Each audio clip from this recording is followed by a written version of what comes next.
sobat-sobat RSUD, kembali lagi sama saya Dr. Anjar Raraswati sebagai moderator, dan sebelah saya ada narasumber Dr. THT. Ini ada Dr. Adistia, dokter spesialis THT. Hari ini kita membahas mengenai bagaimana cara menjaga kesehatan dan kebersihan kuping nih.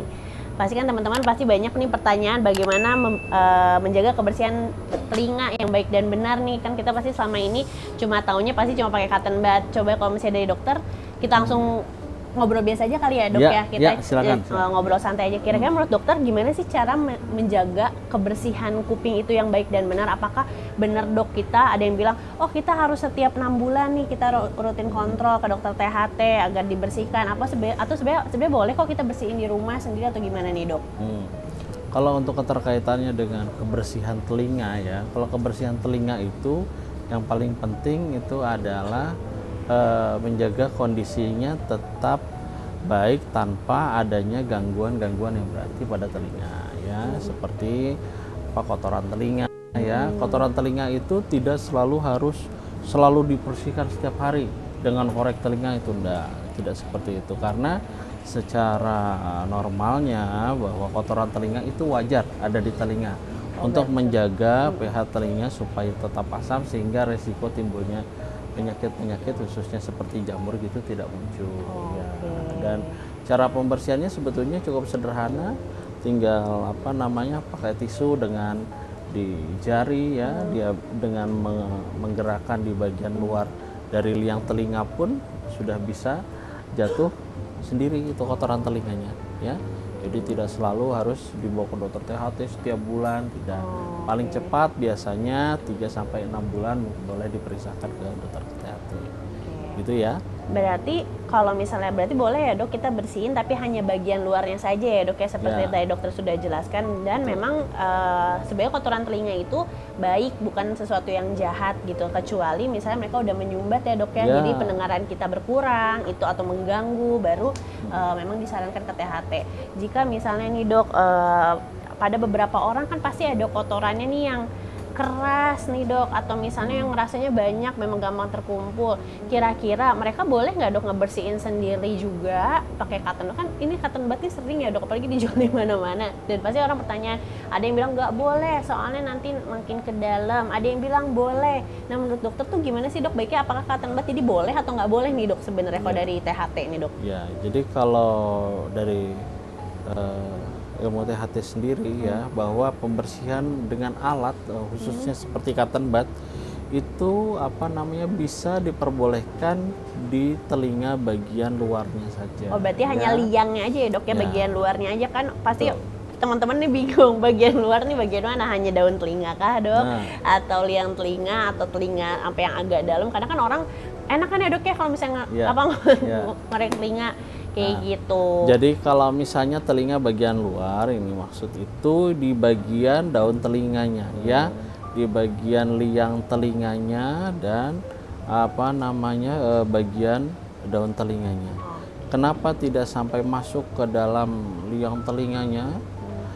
Karena ada resiko penumpukan di sana. Jadi kotorannya lebih sering resiko terdorong ke dalam ya. Terus yang kedua, resiko apalagi yang muncul adalah resiko adanya luka atau trauma di sekitar liang telinga, dan bisa yang paling parah bisa resiko tertusuk dari cotton bud itu sendiri sampai ke gendang telinganya. Maka dari itu yang disarankan pembersihan dengan cotton bud atau alat-alat yang seperti cotton bud, serupa cotton bud dilakukan di liang telinga bagian luar dan daun telinga. Berarti sebenarnya boleh ya teman-teman sobat RSUD ya, cuman balik lagi hanya di telinga bagian luar, di bagian daun telinga dan lubang bagian luarnya aja, nggak boleh dalam tuh, karena tadi ada resiko-resikonya ya dok ya. Nah terus dok, tapi kira-kira nih apakah sobat-sobat RSUD ini harus selalu kontrol misalnya per 6 bulan atau tidak untuk membersihkan telinga, atau hanya pada pasien-pasien tertentu aja? Misalnya memang dia punya riwayat misalnya dulu pernah, kalau kita bilangnya cerumen infected ya dok ya, jadi si kotorannya itu obstruksi gitu sehingga pendengaran berkurang, atau pada orang-orang yang kotorannya memang produksinya lebih produktif dibanding orang-orang lainnya, atau apa yang gatal yang gitu-gitu dok. Menurut dokter gimana dok?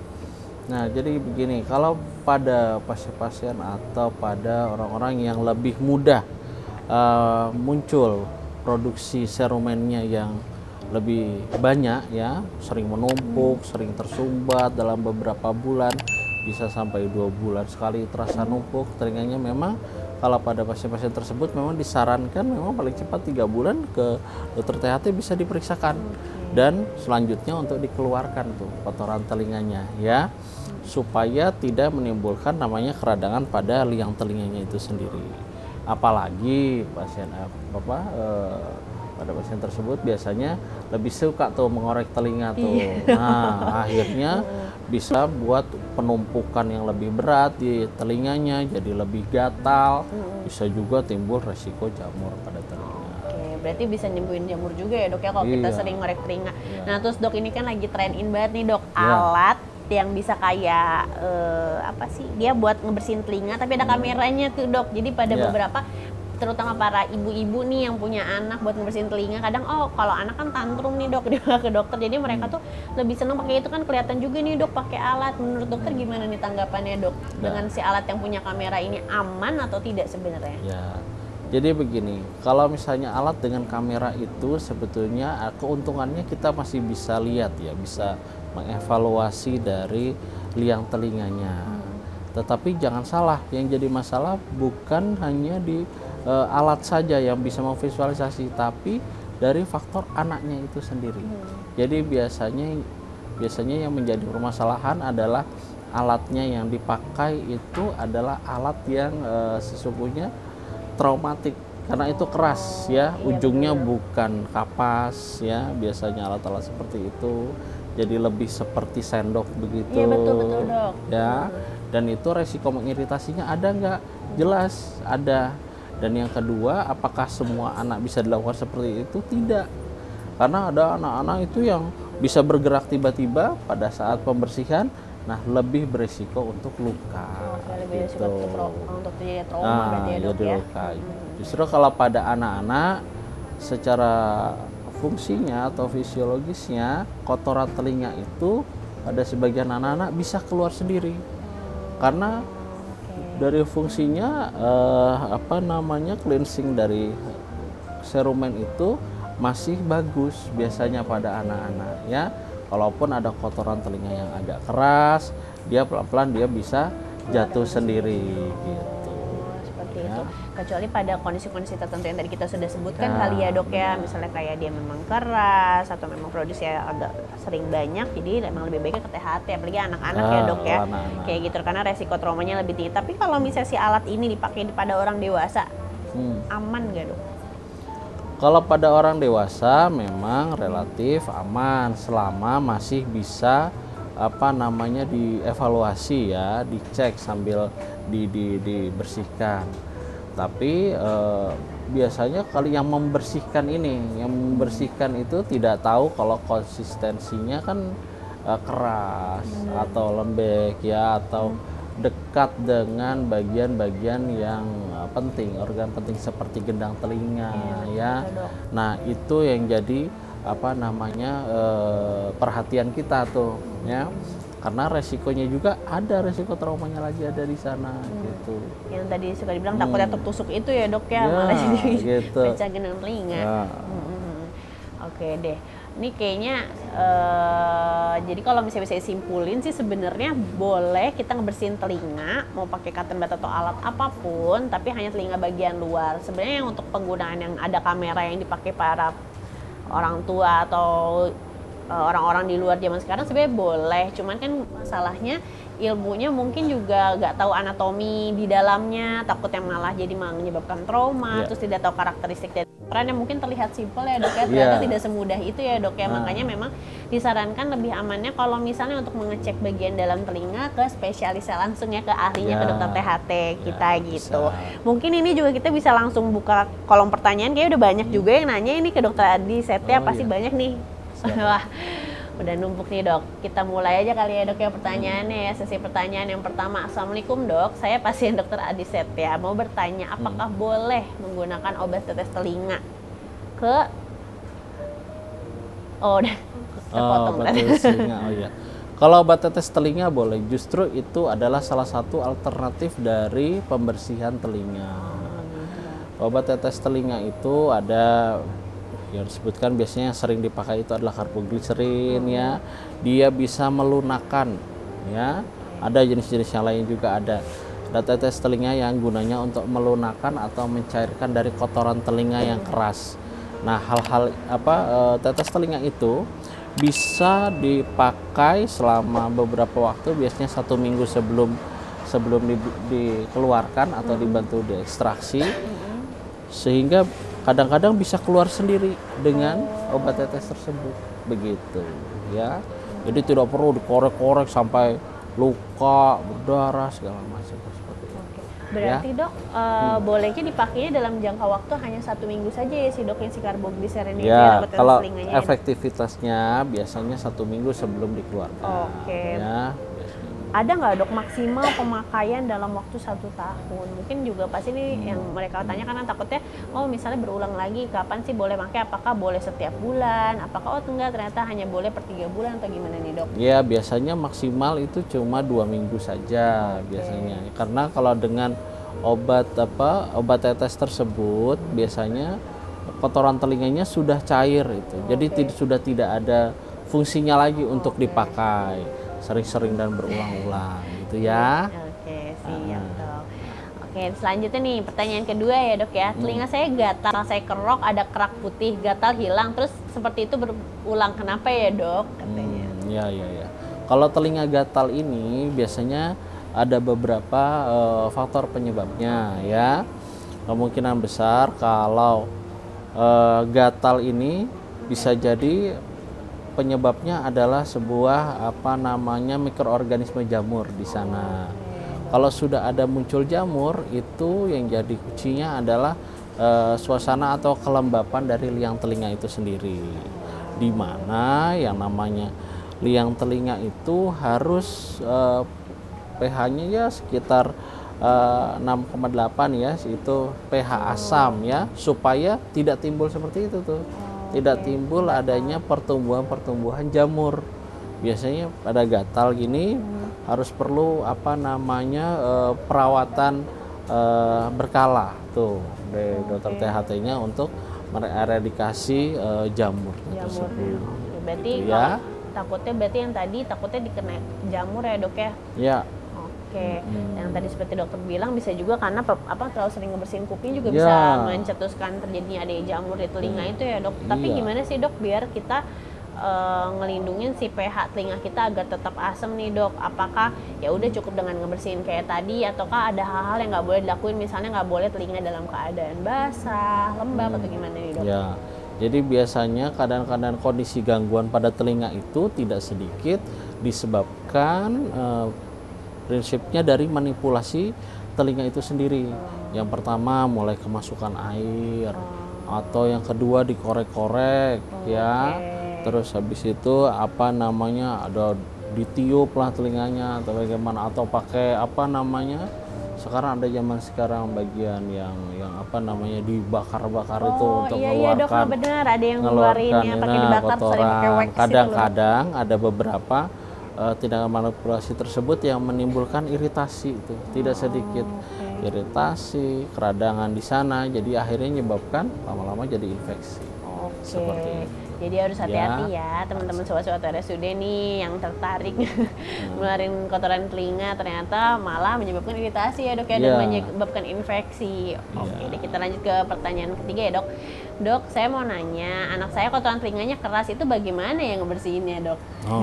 Ya ini biasanya ibu-ibu ini nggak apa-apa. Kita memang perlu perhatian sama anak-anak dengan telinga yang keras, kotoran keras.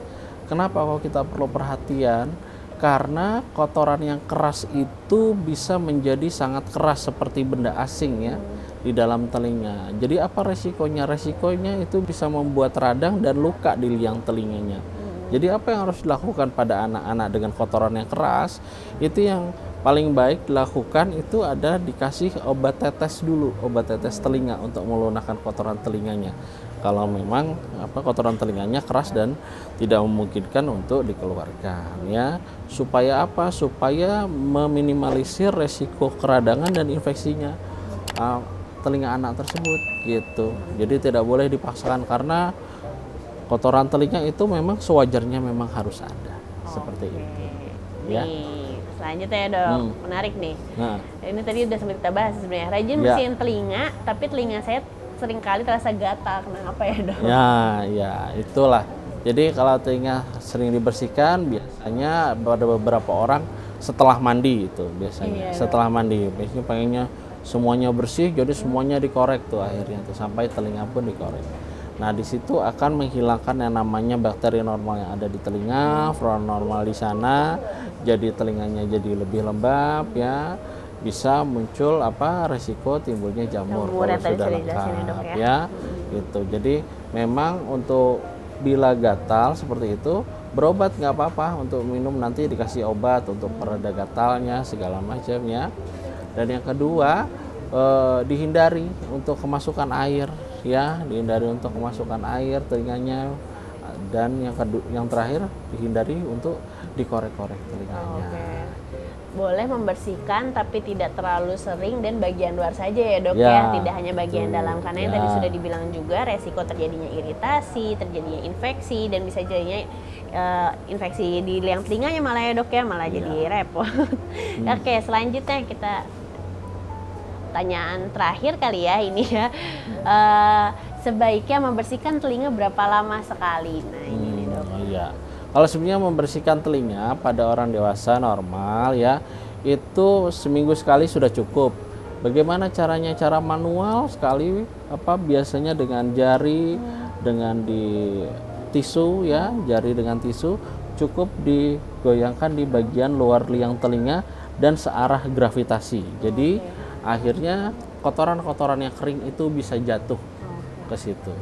Bisa jatuh akhirnya yang sisa-sisanya masih terdapat di dalam, nggak apa-apa karena kondisi serumen itu di dalam atau kotoran telinga itu akan menjaga kondisi telinga di dalamnya tetap baik gitu, kondisi asam ya. Sip, berarti boleh seminggu sekali dan nggak sederhana aja ya dok ya, nggak usah dalam-dalam bagian luar dan cukup diketuk-ketuk aja mungkin Iya. ya dok ya, bagian luar nanti juga dia akan keluar sendiri. Wah ternyata masih banyak nih dok. Oh iya. Kita lanjut ya dok. Dokter izin bertanya, kenapa ya akhir-akhir ini kuping saya kayak berair terus kalau bangun tidur? Biasanya 2 hari sekali korek kuping, tapi sekarang jadi setiap hari. Kenapa ya dok? Katanya. Jadi gini, saya pertanyaannya ini kalau kupingnya sering berair, kalau bangun tidur, biasanya sekret telinga itu akan muncul biasanya pada reaksi peradangan, baik ringan atau yang berat ya. Jadi kalau reaksi keluar cairan itu harus dievaluasi dulu tuh ya. Apakah memang keluar cairannya baru-baru ini saja atau dulu sudah pernah punya riwayat sakit telinga, dan itu harus kita cek memang di bagian dalam liang telinganya. Bisa jadi yang bermasalah yang pertama liang telinganya beriritasi, dia akan mengeluarkan cairan juga. Yang kedua resikonya bisa sampai ke gendang telinga kan gitu. Kalau gendang telinganya sudah bolong, sudah kurang pendengaran segala macam, perlu tindakan pengobatan lebih lanjut. Begitu. Ya. Berarti teman RSUD yang telinganya berair bisa langsung cekin aja karena nggak serta-merta karena kupingnya kotor ya dok ya. Kita harus cari tahu ini cairannya keluarnya dari mana. Berarti ada sesuatu yang salah dan kemungkinan diikuti dengan gejala-gejala lainnya ya dok ya. Iya, betul. Oh ternyata udah beres sih pertanyaannya. Jadi untuk gimana cara menjaga kebersihan tadi mungkin udah kita berulang-ulang kali ya kita omongin. Boleh membersihkan kalau pada dewasa seminggu sekali, sederhana aja ya dok ya, boleh pakai tisu yang paling gampangnya atau boleh pakai cotton bud tapi hanya telinga bagian luar dan daun telinga ya, diingat-ingat bukan bagian liang telinga dalamnya ya. Karena kalau misalnya bagian liang telinga tadi bisa nyebabin infeksi, iritasi ya dok ya, dan nanti malah bisa jamur jadi gatal-gatal terus. Dan ternyata serumen itu juga baik ya, nggak selalu harus sampai bersih banget juga enggak, karena di sananya juga menjaga keasaman dalam telinga ya dok ya gitu. Mungkin untuk sobat-sobat RSUD yang memang punya keluhan telinga bisa banget datang langsung ke polinya Dr. Adi Setia tiap hari apa aja nih dok di RSUD Kota Bogor nih dok? Senin sampai Sabtu. Senin sampai Sabtu hari jam berapa aja nih dok? Biasanya dari mulai jam 9 Oke, biasanya mulai dari jam 9 bisa langsung daftar, bisa langsung periksa sama ahlinya, sama beliau Dr. Adi Setia. Dan terima kasih pada RSUD yang udah memfasilitasi podcast ini sama ID Kota Bogor. Iya. Mungkin sekian podcast kita hari pagi ini. Kita ucapkan assalamualaikum warahmatullahi wabarakatuh. Kasih semuanya. Terima kasih. Dah.